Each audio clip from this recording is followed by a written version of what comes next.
Hello to everyone. Today I want to share a story of a woman whose name is Muniba Mazari. Muniba Mazari को पाकिस्तान की iron lady के नाम से भी जाना जाता है. मुनीबा एक motivational speaker, world famous artist, wheelchair anchor और एक व्हीलचेयर मॉडल हैं. मुनीबा आज जो कुछ भी दुनिया के सामने है, उनके पीछे एक बहुत ही दर्दनाक स्टोरी है जो हर इंसान को जीना सिखा दे. 21 साल के उम्र में एक कार एक्सीडेंट में लगी चोटों के कारण आज वे व्हीलचेयर का इस्तेमाल करती हैं. मुनीबा ने अपनी स्कूलिंग एक आर्मी पब्लिक स्कूल से की थी और उन्होंने अपने कॉलेज की पढ़ाई अपने होम टाउन के एक कॉलेज से की. मुनीबा मजारी एक बलोच बैकग्राउंड फैमिली से बिलोंग करती हैं, जहाँ पे एक अच्छी बेटी कभी भी अपने बड़ों को ना नहीं कह सकती थी. 18 साल की उम्र में जब उनकी पढ़ाई पूरी भी नहीं हुई थी, उनके पिता ने उनकी शादी पाकिस्तान के पूर्व वायुसेना के पायलट से करा दी, क्योंकि उनका मानना था कि लड़कियों की शादी जल्दी करा देनी चाहिए. हालांकि मुनीबा इस शादी से बिल्कुल भी खुश नहीं थी, क्योंकि उन्हें उनकी पढ़ाई पूरी करनी थी. शादी के बाद 27 फरवरी 2008 को मुनीबा और उनके पति कार से क्वेटा से रहीम यार खान जा रहे थे. कार चलाते वक्त उनके पति की आंख लग गई और कार बेकाबू होकर खाई में जा गिरी. जब कार खाई में गिरी तब मुनीबा के पति कार से कूद गए, लेकिन मुनीबा कार के अंदर ही रह गई और कार खाई में जा गिरी, जिससे उनके शरीर की कई सारी हड्डियां फ्रैक्चर हो गई. उनकी हाथ की दोनों हड्डियां, रेडियस अल्ना, हाथ की कलाई, rib cage, shoulder, collar bone, रीढ़ की हड्डी, यहाँ तक कि लंग और लीवर भी बुरी तरीके से कट गए थे. इसके अलावा उनका जो निचला शरीर का था वो पूरी तरीके से पैरालाइज्ड हो चुका था. कुछ समय बाद वहाँ के स्थानीय लोग ने मुनीबा को हॉस्पिटल ले गए.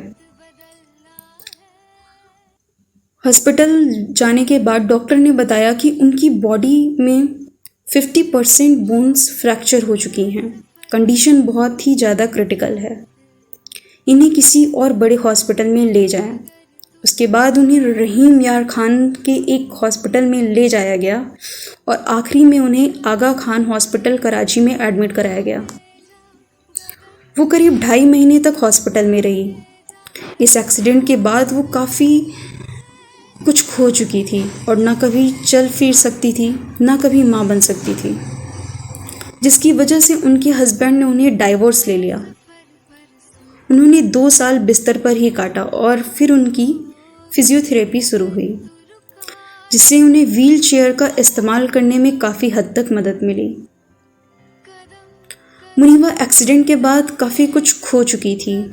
वो पूरी तरीके से टूट चुकी थी. ना वो चल सकती थी, ना वो कभी माँ बन सकती थी. वो अपनी माँ से एक ही सवाल पूछती थी कि आखिर मेरे साथ ऐसा क्यों हुआ. उनकी माँ जवाब देती थी, शायद भगवान ने तुम्हारे लिए कुछ अच्छा सोचा है. मुनीबा कहती हैं, आज वो जो कुछ भी हैं वो अपनी माँ की वजह से हैं. मुनीबा ने खुद को इतना मोटिवेट किया कि अपने सारे सपने पूरे कर सकें. वो वापस से पेंटिंग शुरू कर दी. उन्होंने वापस से पेंटिंग करना शुरू कर दिया. लोगों ने उनकी पेंटिंग की काफ़ी तारीफ़ की.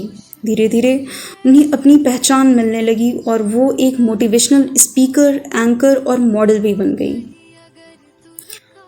आज वो पाकिस्तान के टीवी चैनल पर एक एंकर का काम भी कर चुकी हैं. मुनीबा ने बहुत सारे गाने गाए हैं. मुनीबा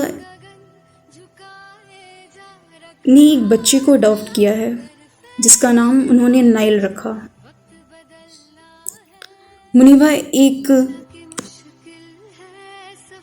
ऐसी लेडी हैं जो संयुक्त राष्ट्र में पाकिस्तान की नेशनल एम्बेसडर हैं.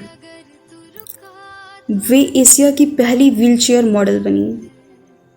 2015 में बीबीसी ने उनका नाम अपनी 100 ह्यूमन सीरीज में शामिल किया था. So this is the story of women who made people realize that sometimes problems are not too big, We are too small because we cannot handle them.